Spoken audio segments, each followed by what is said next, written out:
నల్లమల్ల అటవీ ప్రాంతం నుంచి కాలినడకన శ్రీశైలం ఆలయానికి చేరుకుంటున్నారు భక్తులు. వెంకటాపురం పెచ్చెరువు నుంచి నల్లమల్ల అటవీ ప్రాంతం నుంచి శ్రీశైలానికి చేరుకుంటున్నారు. పాదయాత్రలో ఎలాంటి ఇబ్బందులు లేవని చెబుతున్నారు భక్తులు. తాగునీటితో పాటు వైద్య సౌకర్యాలు కూడా ఏర్పాట్లు చేసినట్లు చెబుతూ ఉన్నారు.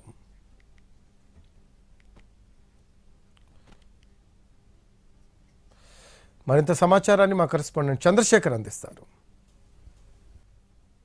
శ్రీశైలం శివరాత్రి బ్రహ్మోత్సవాలకు వచ్చే భక్తుల్లో పాదయాత్ర భక్తులు చాలా కీలకంగా చెప్పుకోవచ్చు. దట్టమైన నల్లమల అటవీ ప్రాంతంలో 40 కిలోమీటర్లు ఎత్తైన కొండలు గుట్టలు దాటుకుంటూ శ్రీశైలం చేరుకుంటారు. ప్రస్తుతం మనం నల్లమల అటవీ ప్రాంతంలోనే ఉన్నాం. నంద్యాల జిల్లా వెంకటాపురం నుంచి నల్లమల అటవీ ప్రాంతం ప్రారంభమవుతుంది. అక్కడి నుంచి పాదయాత్రగా వస్తారు. కొంతమంది తమ సొంత గ్రామాల నుంచి, అంటే కొన్ని వందల కిలోమీటర్లు కావచ్చు, సొంత గ్రామాల నుంచే పాదయాత్రగా శ్రీశైలం చేరుకుంటారు. చాలా మంది వెంకటాపురం నుంచి నల్లమల అటవీ ప్రాంతం మీదుగా శ్రీశైలం చేరుకుంటారు. వెంకటాపురం, పెచ్చెరువు, భీముని కొలను మీదుగా శిఖరం మీదుగా శ్రీశైలం చేరుకుంటారు. ప్రస్తుతం మనం చూడొచ్చు, పెద్ద ఎత్తున నల్లమల అటవీ ప్రాంతంలో కొండలు గుట్టలు దాటుకుంటూ శ్రీశైలం చేరుకుంటున్నారు. కొంతమంది భక్తులు మనతో ఉన్నారు, వాటితో మాట్లాడే ప్రయత్నం చేద్దాం. చెప్పండి, ఎక్కడి నుంచి వచ్చారు మీరు? నా పేరు రంగస్వామి అండి. నేను కర్నూలు డిస్టిక్ ఎమ్మిగనూరు నుంచి రావడం జరిగింది.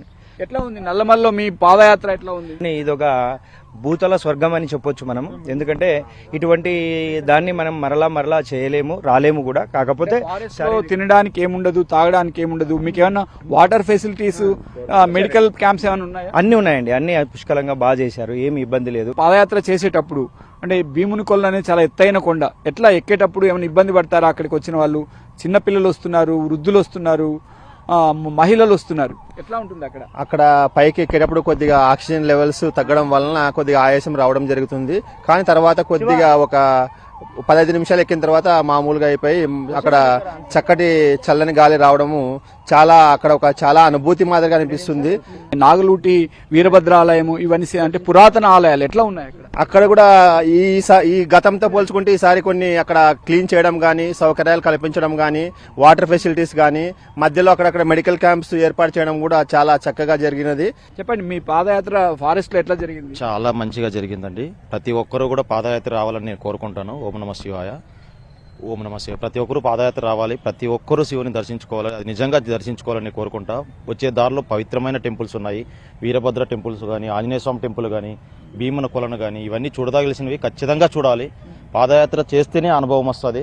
భ్రమరాంబ మల్లికార్జున స్వాముల వారి దర్శనమే వారికి మహద్భాగ్యంగా ఈ కష్టాలను ఓర్చి వారు శ్రీశైలం చేరుకొని ఇవాళ మహాశివరాత్రి పర్వదినాన స్వామివారి సన్నిధిలో జాగరణ చేస్తారు. కెమెరామెన్ మధుతో చంద్రశేఖర్, ఎన్టీవీ, నల్లమల ఫారెస్ట్.